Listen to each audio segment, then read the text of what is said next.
favorite part of the entire survey. There's a question there that specifically said, as a result of attending a film or an event here, have you then participated in any community action whatsoever? So directly though, as a result of being here. And 1 out of 5 said that they did, which that's pretty remarkable. If you want to talk about then having lasting impact over time, the fact that that engages people to actually want to do something, that's actually pretty impressive.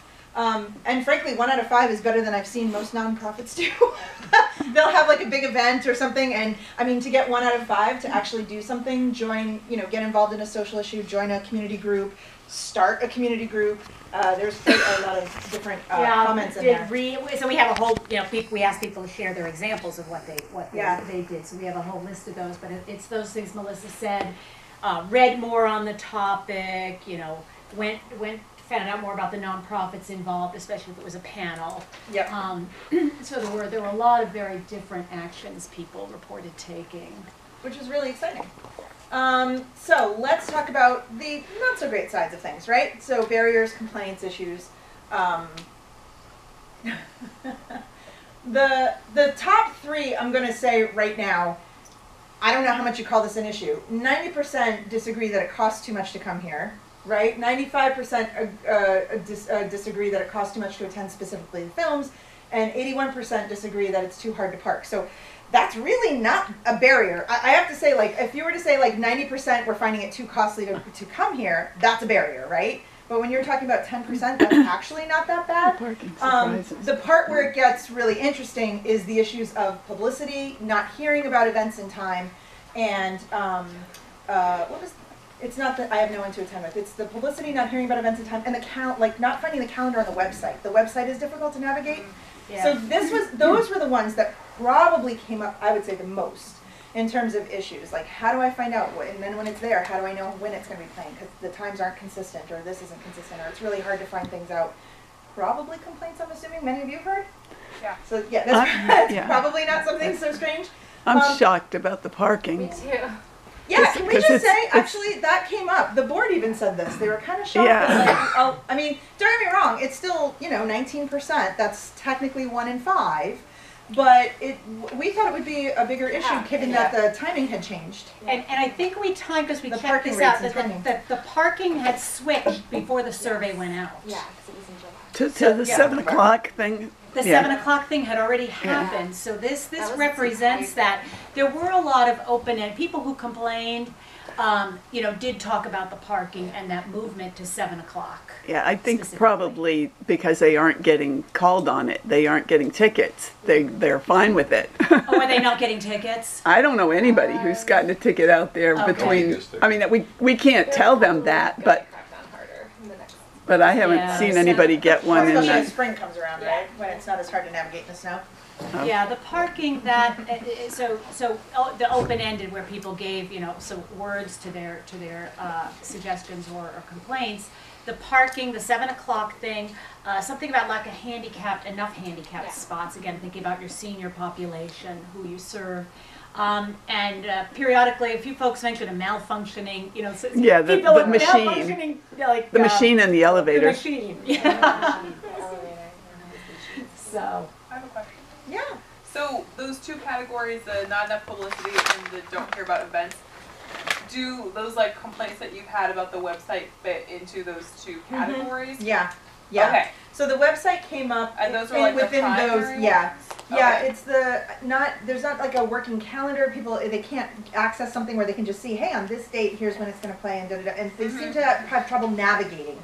So it seems to be, there's an issue with that, and also the times aren't consistent apparently. So, for the way they think it should be. I don't know if that's the right way to say it. No. There's like an expectation that it should be a certain way. It's always a 5:10.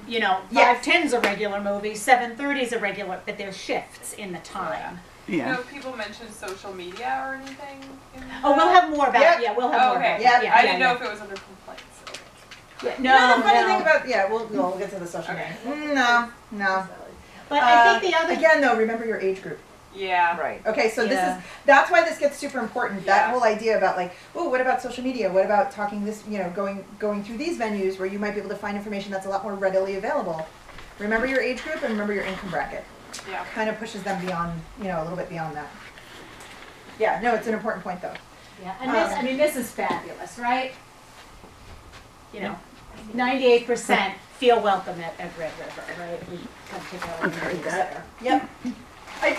One thing I did find really interesting was that this one about I have no one to attend with, which was about 12.5% agreed with this, which we found really interesting because then following comments were, I don't really look for like, I'm not really looking to make friends here, which was a super funny comment that kind of came out of that. It was like, well, which is it? You know, so it was a very interesting sort of response to that one. I think if we were to do this later in like a later survey, I would maybe rephrase that a little bit. All right, so how do people hear about events at, or events or films? So currently the most common is the Flick Flash and the website, right? Without a doubt, followed by Real Report. Social media low and public. Again, we have to think about it, right? So that's super important when you think about this. Future, what people want to see. How It doesn't really change much, so maybe it's up a tad, but it's not even in the top 3. And again, I suspect this is just because of the group who responded, who otherwise, you know, social media is maybe not the way that they get most of their information. I think we did see, correct me if I'm wrong, members especially rely on the Flick Flash and the Real Report. Yes, right? correct. They're kind of connected to it. Yep. Other folks are not as connected to it. Right, if you're not a member, the website by far was first. Yeah. What are those? The Flick Flash and the Real Yeah. Report? So we send out we send out newsletters. So a Flick Flash goes out every Tuesday, and it shows what all of our upcoming films are and our next schedule. And the Real Report goes out every 2 weeks, and that shows all special events, including community events like rentals. Okay. Sarah's signing you up right now. Okay. Then you'll get my email. You will most definitely know now, I love whether you like it or not. I like that Dan's not afraid to say it though. Yeah. I like that. especially like new people. I know. Yeah. Yeah. I'm afraid. Yeah, I was just thinking on the previous slide sure. that no, not that one. The one that we were just looking. Yeah, that the website. I guarantee you that when people chose Red River Theater website, they were also talking about Google Oh, or that's a good point. Yeah. or whatever. That wasn't just Yeah. our website. Cause I'm quite sure you're probably right. Yeah. Yeah. Although we specifically said That's probably the what Red, they- yeah, we specifically asked for the Red River, you know, theater website. But you're absolutely right because Yeah. if inevitably if I ask people, hey, did you go to this specific website? They're like, well, yeah, I bounced to it through Google. I'm like, nah, it's not the same thing. yeah. But that's okay. Yeah, yeah, absolutely true. All right, so then we asked folks about pricing concerns. Even though we asked how they felt about the pricing, we also wanted to kind of get just a scale of where people were at. And again, weirdly, the events and the films, pricing really isn't a problem. Concessions seem to be a bit of a problem for at least 1 out of 4, where folks felt it was a little high, or they didn't have the concessions they wanted, which was more likely the answer because there were a lot of open answers on that one. Right? I'm trying to think. What was Oatmeal it? cookies? Yeah, the A price. bigger slot. You know Oatmeal what I cookies? think people were Is that- reacting is to? I think there was a oatmeal over price there? Oh. increase in concessions. Correct. Remember, these We folks got have been one here guy for 10 years. They're Thanks going for to oatmeal notice when the price They goes Goes up. up. And I think there was some kind of price oatmeal cookies increase, instead of the chocolate maybe chips. not too long ago. Well, You don't put yeah. oatmeal in Yeah. it. Significant time has passed. They, Is there an issue about wine too? Sal's doesn't That's make just them. one of our Oh, it's just board chocolate members. chips. Okay, all right. Well, there you go. I have no, yeah. Apparently. All right, so here we get to the what can be improved. So one is the parking issue, which funny enough, as we just said, parking is not as much of an issue. We're gonna need to clarify this. Let's all pause for a cookie. So I just want to make sure that the labeling is clear. I love it. They're so polite. So the bags that are labeled, the ones without the label is, has If it all, has- everything If on it it. has no label, it has no dietary restrictions. Yeah. All right.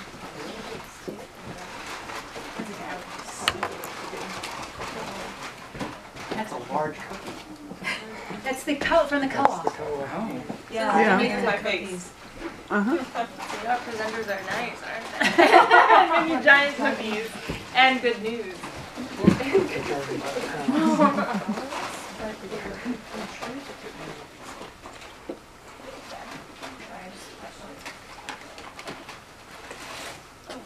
Pick a cookie wisely.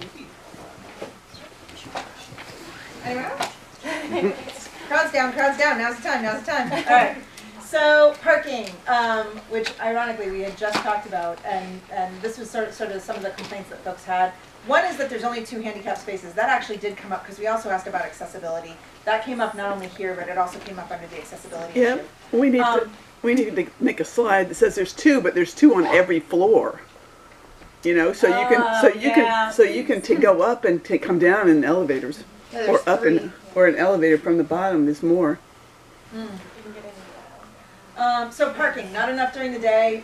Again, the issue about 7 o'clock and the changes there, and that the parking machines don't always work. Which I don't know what you guys can do about that, but you know, Yeah, some of this stuff. get on that right away. Yeah. Communication, website. Hard to easily see what's playing on any given day. This gets back to navigation, sort of being able to maneuver around the website. Lack of communication about how long movies will run, and event information is not provided long enough ahead of time for people to plan accordingly. And then some people don't seem to be aware of emails either. These were the 3 most common, at least, issues that kept coming up regarding communications. Again, no, social You media. mean like they don't get responses from emails? No, I think it's that the members get the flick flash of the real report. Like there were some suggestions. Why don't you send out a weekly email? Oh, Well, I don't know. it's like, yeah, we do that, but yeah, clearly you're not getting them. So yeah, that's Right. And I think on that, so how long movies will run? Lots of folks talked about, you know, I plan, I don't go to the, I see a movie, I say, okay, I'm not going to go now, I'm going to go next week. And then they find that it's not running next week, right? So really knowing ahead of time, to the extent that can be communicated, that, you know, how long the movie's going to run. That was a frequent, you know, just kind of, and I know, you know, there are constraints to making that work.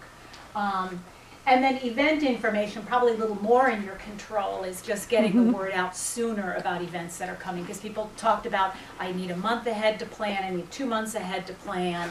So that kind of thing. They live their lives much more I know, than I do. people are really good at planning their lives.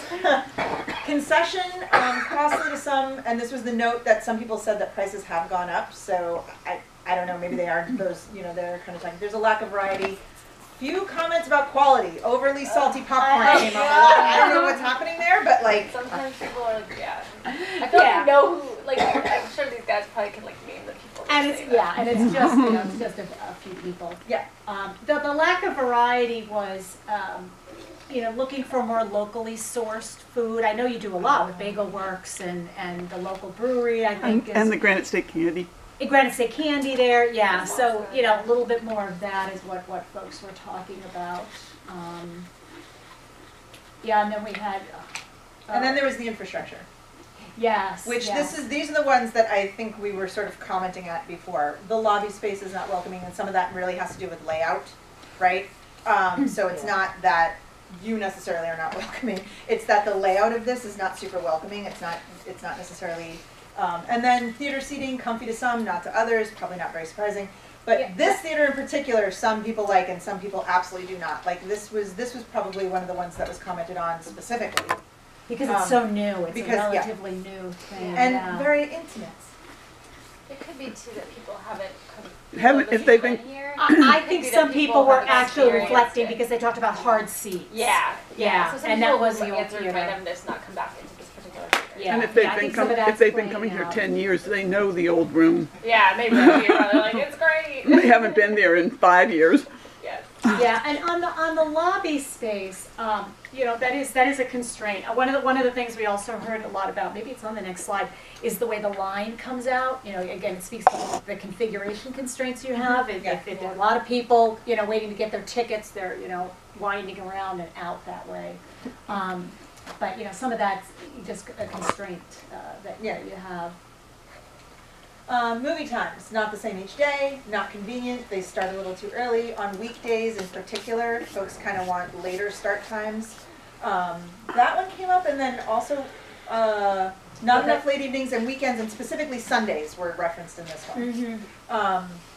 Yeah, so later in the evenings, particularly during weekdays, Wednesdays, Thursdays, Fridays, and then weekends, and in particular Sundays were mentioned. Ticketing, don't like long lines, who does? And the ticketing process, and then Some comments about ticketing staff not being friendly. So we thought we would throw that one out there. So I think on the ticketing process, and again, we've talked a little bit about that, that's, you know, if you're a member, you still have to give your name. If you've bought a ticket online, you're all going in, everybody's going in the same line getting processed, and that people commented on that. You know, and the friendliness, yeah, a couple of folks mentioned that, you know, they didn't feel welcomed by the ticketing staff, and, you know, that's an area for improvement for some people. Less frequently brought up, but still important, meaning it came up enough that we thought it was worth sort of highlighting, is that some runs go way too long. Some, It's a restaurant. some runs go way too long, or some are way too short. The cost of tickets is an issue for some, and we kind of, but obviously not a lot, because you sort of saw that most people didn't think it was too bad. They don't like the online ticket surcharge. Again, I think that's a universal thing in most entertainment, though. Most people don't like the online surcharge. Yeah, they can get around This it by one is calling. one that we got that was super interesting, which is that the theater itself, or the movies shown, are too liberal, and that they lack other viewpoints. We'll come back to this, because there's actually a couple questions we asked on this in particular. That the audience talks too much. The buzz. Yeah, that was the buzz in the audience. Buzz is good, but too much buzz seems to be too much buzz. The climate and some panels have been better than others, which that's a pretty common thing, right? If you get somebody who's like super exciting on a panel and then they go to the next panel and that person's like, Bueller, that can be rough, right? People are like, oh, there's no consistency.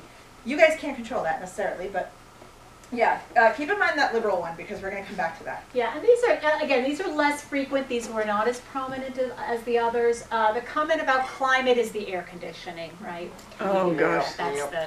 Because this came out right when that was going wrong. Exactly.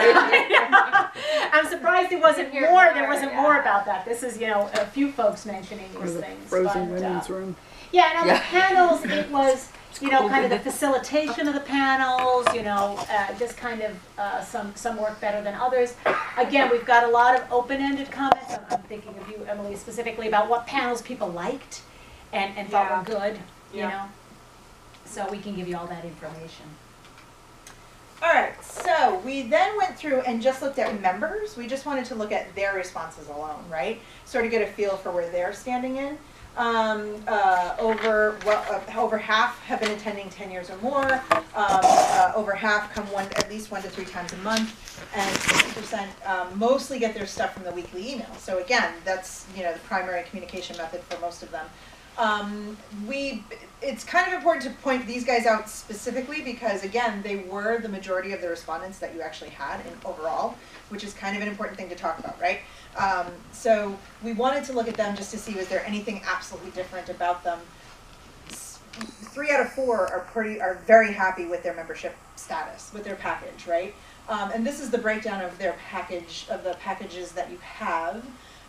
Which is kind of interesting because the first 3 are pretty equal. I mean, it's 4th to 4th to 4th. Kind of breaks out a little bit when you get to the higher end, but that's not too surprising, right? I mean, this would pretty much be how you would expect that to fall out. All right, so why do people become members? You want to take this one, Karen? Yeah. So one of the things we're curious about is, you know, do people become members for the perks, right?